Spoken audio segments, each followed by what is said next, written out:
हे उद्धव साहेबांचा वाढदिवसाचा आम्ही त्यांना खूप शुभेच्छा देतो. बाळासाहेबांनी जे विचार आम्हाला आणि त्यांना सांगितले आहेत त्या विचारावर त्यांनी पुढच्या काळामध्ये काम करावं अशी जनतेची इच्छा आहे आणि मला तरी असं वाटतं ते करतील आणि त्या निमित्तानं त्यांना भावी आयुष्याच्या मी खूप शुभेच्छा देतो.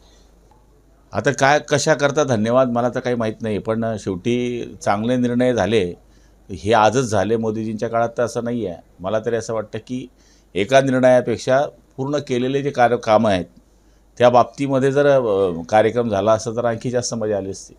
धर्मेंद्र प्रधान यांच्या राजीनाम्यानंतर राज्यातलं वातावरणही ढवळून निघालेलं आहे.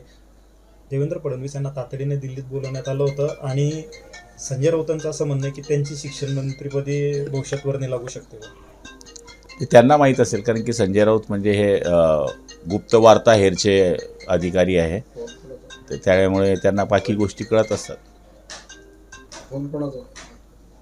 एमपीएससीचं पुन्हा नागपूरमध्ये पेपर फुटल्याचं पाहायला मिळतं. या सगळ्याकडे कसं बघता येईल?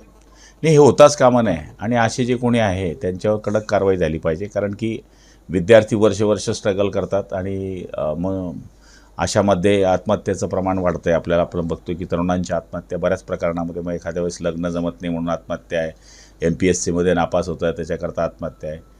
त्यामुळे मला तरी असं वाटतं की याच्यावर सरकारने आमच्या सकट बारकाईने लक्ष दिलं पाहिजे.